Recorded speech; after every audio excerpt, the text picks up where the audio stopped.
Spanning the globe, it's World Affairs Roundup. The Institute of World Affairs at the University of Wisconsin-Milwaukee presents World Affairs Roundup, a monthly edition of International Focus providing opinion and analysis of global events, with John Katzka, a retired member of the U.S. Foreign Service, Ann Hamilton, political scientist at UW-Whitewater, who also served in the U.S. Foreign Service, and Robert Kraig, executive director of Citizen Action of Wisconsin and author of articles and books on American foreign policy. Support provided by Milwaukee Public Television and the UWM Center for International Education. Now, here's your moderator, Doug Savage. Welcome to International Focus and the season finale of our World Affairs Roundup. Our Roundup regulars have stopped in on their way to their palatial summer estates to dispense a solstice serving of penetrating punditry. Recognizing that the world continues to turn during summer months, they'll look ahead to predictions of how some of the stories we've been following will evolve over the next few months, including European disunion. With the elections on the calendar, nationalists on the rise, and an economy stuck in the doldrums, will this be a summer of discontent for supporters of a united Europe? Putting on a brave face. Despite looming economic challenges and ongoing tension with the U.S. and Europe, Russia has resisted striking a conciliatory tone. Will hot weather be accompanied by a Cold War? We've come so farcy. Despite dire warnings from key regional allies and wary Republicans in Congress, the Obama administration continues to press for a nuclear deal with Iran. Will these efforts bear fruit? And sealing the deals. The Obama administration is facing an uphill climb in efforts to sell two mega trade pacts, the Trans-Pacific Partnership and Transatlantic Trade and Investment Partnership, to a skeptical Congress. Will the deals take root or wither in the summer sun? Well, welcome back, everyone. Great to see you as always. John, maybe we could start with you and Europe. Talk a little bit, if you would, about the sort of state of Euroscepticism. Where is it spreading? What are some of the things driving it? Before we do that, would you be so kind as to give me a map to this palatial summer estate that I have? I'm hoping it's in Cedarburg. Europe is going to be in for a long, hot summer. But it was a cold winter as well, and it probably is going to extend for quite a period of time into the future. The rise of nationalism is certainly one of the issues. A kind of a gently growing reaction to the bureaucracy in Brussels, the European Commission, trying to homogenize all of the factors that hundreds and maybe even thousands of years have developed in each of these countries. On top of that, we see a north-south struggle within Europe, and that has many dimensions to it. It has economic dimensions, Greece being the poster child in that particular, but the rest of what we call the pigs, the Portugal, Ireland, Italy, Greece, and Spain, are also all part of that southern tier and are in economic difficulties. Added to this, most recently, is the refugee issue. I mean, immigrants were part of the problem as well in terms of a east to west flow from Central and Eastern Europe into Western Europe. But now we have this flow out of Africa, and they are struggling mightily to try to come to grips with that. So, and what is driving it now? I mean, a lot of these factors were in place for some time. And what is really fueling this sort of skepticism towards the European project at this point? Well, I think immigration is one of the big issues. I also think that the political constellations in the various countries, the rise of right-wing parties where they've just, nationalism isn't something that is necessarily responding to reality, but some leaders who come forth and decide that this is going to be a way to gain power so that it might not be necessarily related to the circumstances on the ground, but ways to gain power using nationalist messages very instrumentally. So you start to see, not only in the United Kingdom, where even though in the recent elections UKIP, the UK Independence Party, which is very anti-EU and anti-immigrant. They only won one seat in the parliament, but they won something between 12 and 13% of the national vote overall, which indicates that they're a lot stronger than the one seat in parliament would suggest. And then you have, of course, the rise of the National Front, continued rise of the National Front in France, the center-right Finnish party winning recently. So I think that they're learning how to take advantage of the political circumstances to tailor their message to gain power, in part. But you also have these issues with immigration and refugees and the like. So can we make the simple connection between right-wing and this sort of Eurosceptic nationalism, or is it more complex than that? You probably can with the Eurosceptic part more than with the nationalist part. In other words, the Scottish party that swept the elections and the English parliamentary elections is a left-of-center party that actually probably stayed, and probably the vote about leaving probably turned on the fact that they would leave the EU if they left the UK. So now that the Tories have won on having a referendum about whether to stay in the EU, that could actually lead to the exit of Scotland from the UK. So there's some complexity as far as there's left-wing nationalism as well, but the one that's threatening the EU per se is the right-wing variety, and you see that in England, you see that in France, you see that in Italy, you see it across the whole continent. And you really have a situation where you have to remember that these are parliamentary systems where a small party can develop and a small bloc can be influential, unlike the two-party system in the United States. But it's now gone from, in a lot of countries, 6, 7, 8% of the vote to 25% of the vote in some cases. So it's spiked dramatically, and that can make a huge difference. And it's playing off of the economic tensions, the fact that inequality is increasing. And so you have right-wing politicians, some left-wing for nationalism, taking advantage of that and playing into that and then blaming the immigrants or blaming the EU, etc. Plus you have the fact that the EU is the status quo, so all problems and all of the stagnation and the fact they haven't really come out of the world economic crisis the way, say, the United States has, can be laid at the door of Brussels. Let me make one point in terms of the British elections that you made reference to. The Tories surprisingly won as much as they did. I mean, the pundits were suggesting a much closer election. And just to be clear, they actually won an outright majority, so right. We don't have coalition government now. But a limited. I mean, there is always the danger of their backbenchers breaking on one issue or another. The question becomes for Britain, they were taking away from the Nationalist Party to a degree because they were moving further right in this election. And obviously that might have been one of the contributing factors. But the question is, with this referendum that they have promised, people are wondering, should they strike now while the sentiment is there to find out what the mood of the country is, or are they going to let this just play out and maybe lose in the next round? Well, if we look at the UK as an example, what would a UK that was no longer part of the EU be giving up? Oh, they'd be giving up a lot. I mean, in terms of their position in the market, in this very huge market, their power in the world in terms of its military and other assets is much reduced from the height of its power. And so combined with the European Union, it has a lot more power. Its role as a major financial center would be diminished.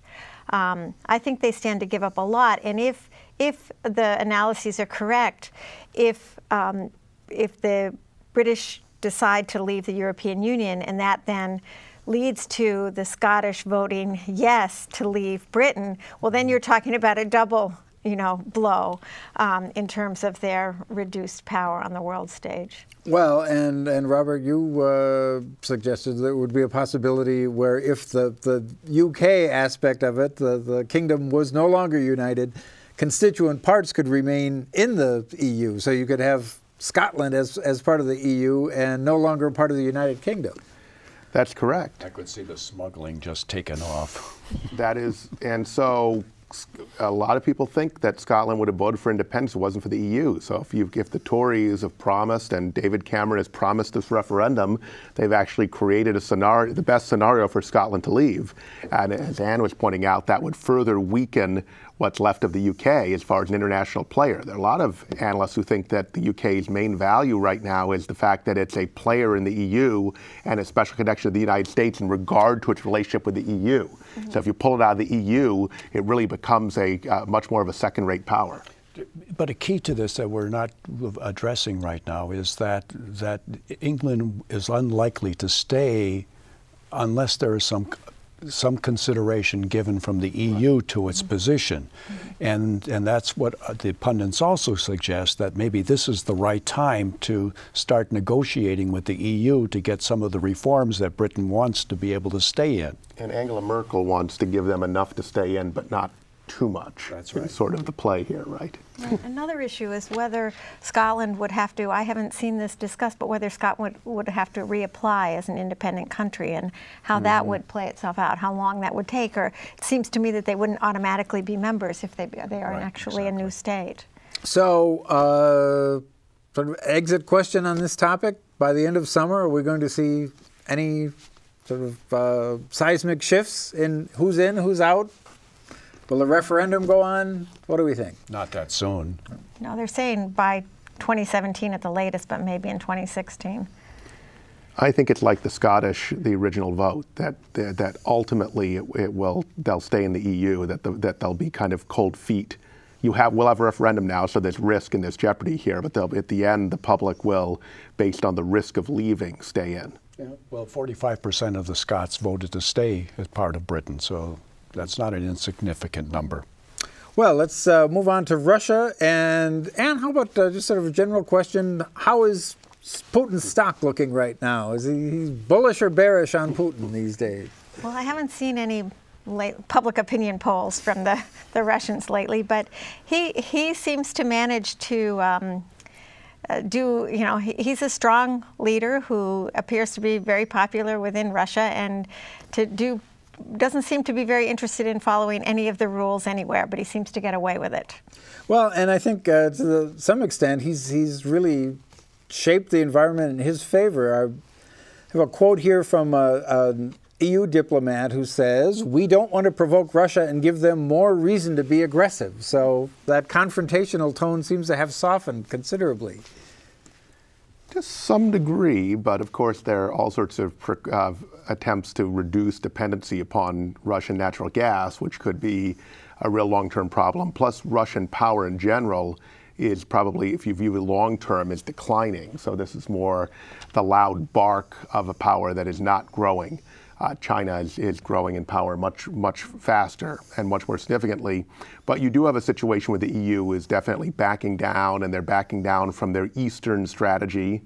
And you have at least two of the nations that were part of that now. The Eastern strategy being trying to pull in some of the former Soviet satellite states. Pulling in Georgia and Moldova and Ukraine. And two of them have actually now gone into the Russian counterpart to that, another different economic zone. So I think that, though I think in a lot of ways Germany is trying to play this middle position where they're using their economic leverage without being confrontational, and letting the United States and Russia be kind of the aggressive ones that are fighting out in public. So you shouldn't underestimate the ability of Germany to influence what goes on, given how they're dependent on Russian natural gas, but therefore Russia is dependent upon Germany as well. So, John, Secretary Kerry had an extended audience with Mr. Putin recently in Sochi. First of all, what was the U.S. administration's interest in having that meeting in the first place, and what did we get out of it? Well, let's go back to something that Robert was talking about. The U.S. is really at the extent to which they could punish Russia. They've done all the sanctions that they're likely to do. The Europeans are prepared to back off on the sanctions. So France and Germany have been kind of leading the discussions in the Minsk talks. This is where they came up with the ceasefire for the current stand down between the two sides. But the U.S. wants to insert itself. Actually, in addition to Kerry, Assistant Secretary Victoria Nuland was over there, and she had been really outspoken in terms of issues with the Ukraine and was much more conciliatory with a couple of deputy prime ministers in Russia. So, just exit question on this one. End of summer, what do you think? Is Putin stronger generally in his position, or weaker, or about the same? I'd say about the same. Ditto. Yep, about the same. All right. Well, we'll be headed to other parts of the world after a short break. But first, we'll be right back.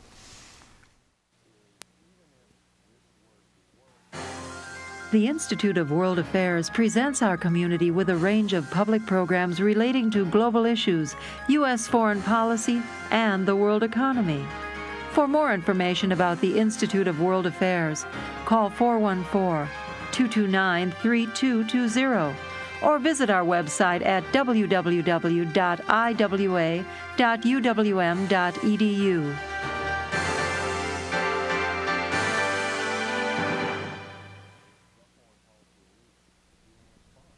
Welcome back. We're here, as always, with John Katzka and Hamilton and Robert Kraig. And now let's turn to Iran. Where do we stand on the much-desired nuclear deal between the Obama administration and Iran? I think they've set a deadline that's about to come up. Well, we theoretically will know by the end of June whether an agreement has been reached. It's very clear that there's a framework already, and there's clear that the Obama administration wants to push forward with this, but is facing a lot of criticism from Republicans in Congress and by its allies among the Gulf states, especially Saudi Arabia, which is even appears, according to some press reports, to be toying with buying a nuclear weapon from Pakistan. But I think it's very clearly something that the Obama administration wants to do, and they want to kind of bring, as Obama likes to say, bring Iran into the group of civilized states by making this deal and giving them something that's economically beneficial in return for them downplaying, decelerating their nuclear program and agreeing to certain safeguards. And so Israel is also very skeptical of this, but it's clearly an approach rather than Saudi Arabia and Israel would just like to see Iran surrounded and contained, whereas Obama, since the beginning, this is something he's been more consistent on than almost any foreign policy position, wants to create a new relationship with Iran and de-escalate and make Iran part of regional security and agree it's a regional player and a regional actor in the Middle East and give it its due in return for this nuclear deal and other actions, and hoping that will lead to their not supporting various forms of instability and various militant groups in the region. Well, the administration convened a meeting among its GCC allies, the Gulf Cooperation Council, at which time Obama said, "I want to be very clear, the purpose of any strategic cooperation," this is with his Gulf allies, "is not to perpetuate any long-term confrontation with Iran or even to marginalize Iran." So what do we want? I mean, obviously we'd prefer them not to have a nuclear weapon, but is there more on the table than that?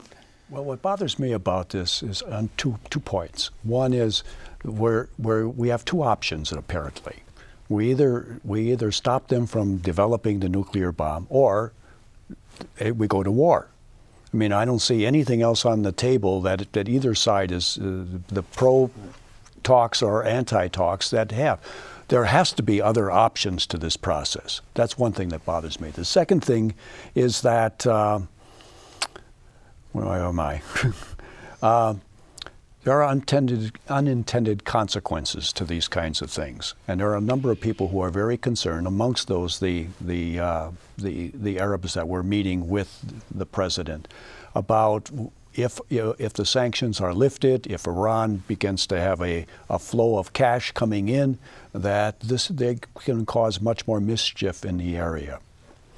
So, and talk a little bit about the GCC and more particularly the Saudi position on all of this. I mean, their behavior seems to have changed a little bit. They're historically been much more interested in playing sort of a behind-the-scenes role, and they're being much more strident these days. Well, Oh, yes, they are. I mean, with their military action in Yemen, which has been very controversial and continues, a lot of deaths, a lot of destruction.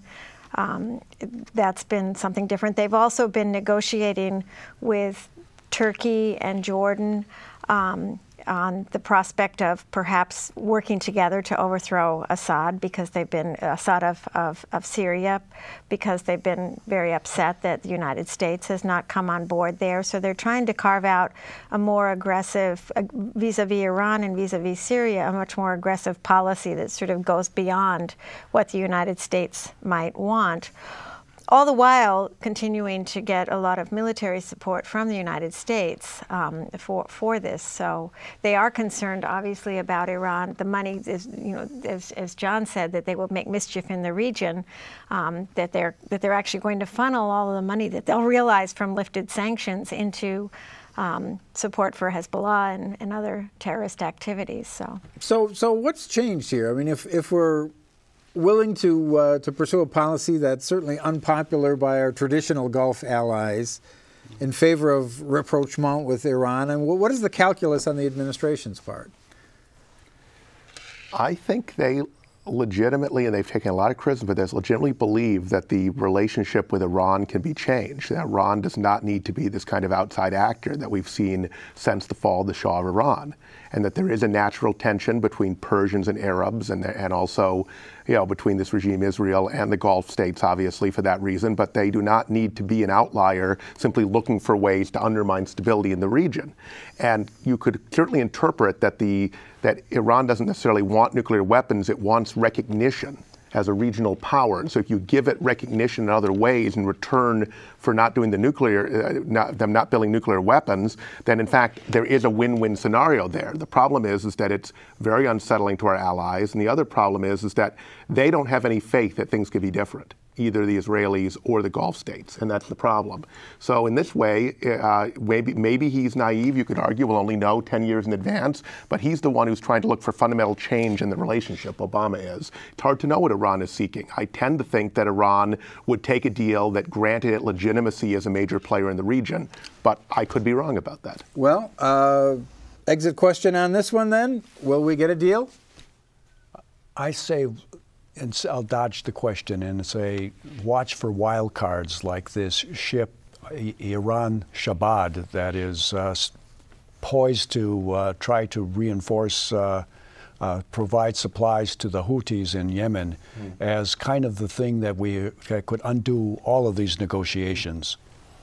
Well, as time slips away, let's go to our impending trade deals. Let's talk a little bit about what the status is on both the Trans-Pacific and Transatlantic trade agreements. Well, they've both been in negotiations for a long time. Both of them are. President Obama would like to has wanted to get fast track authority for both of them. A lot of and has not gotten full fast track authority, so that's a stumbling block for him. There's a lot of opposition from many different groups to both agreements. On both sides of the Atlantic. Yes, on both sides of the Atlantic. Of the TTIP. It's hard to say. There's so much of the deals that we don't actually know, that because of the lack of transparency, many of the details aren't known. So well, many of the objections are sort of consistent for all of these agreements: lack of transparency, threats to sovereignty. Is there anything particular to these two deals that? I think that these are far more radical, from what we know, because they're kept secret, right, than, say, WTO or NAFTA was. They're those on steroids, because they have a theory of corporate kind of ownership and property, which says, in essence, that you have a right to property. So the oil in the ground that hasn't been drilled yet is something that belongs to, say, the oil companies. And if we have global warming regulations, that's a taking, and they have to be compensated trillions of dollars. The same with drug companies and patents, for example. And so if you had applied this in the 19th century when we abolished slavery, you would have had to compensate all the slaveholders for the value of their property by the same argument. And so there was a real concern that this is a real abrogation of sovereignty, where multinational corporations will be able to abrogate regulations any state for any public interest might want to impose on corporate behavior and activity. Well, are we going to see any movement over the summer? Well, I think we will on the Asian one. And in fact, there's a very distinct difference between the two agreements. The Asian one has a very decided political dimension to it that is not true in the Atlantic one. This is a check on China. Yes, encircling China with 12 important countries. We've on Thursday, the Senate. There was a Senate vote that overwhelmingly approved the fast track agreement. So I think what will probably happen over the summer is that we will have fast track approval by the Senate, the House, and the President, and then we'll start to get some of the details. That's the Pacific Treaty, not the European That's the Pacific. Treaty. Right. Well, before time slips away, as is our custom, we like to look at what will busy our panel over the summer. John, you've often expressed certain skepticism of both major parties. I was interested to see that you'll be spending the summer promoting your candidacy for the Beau Moose Party's president. Oh, that's great. Robert, good to see you're taking a little time off just to reflect on what lies ahead for you in the political environment here in Wisconsin. So enjoy your time off. Oh, no. And Ann, I'm very happy to see you've had the opportunity to set aside your scholarly duties and address some of the budgetary crisis on the part of the university system. That's great. The development. What a face. So thank you as always for another wonderful season. To our viewers, have a good summer, and we'll see you in the fall. Oh,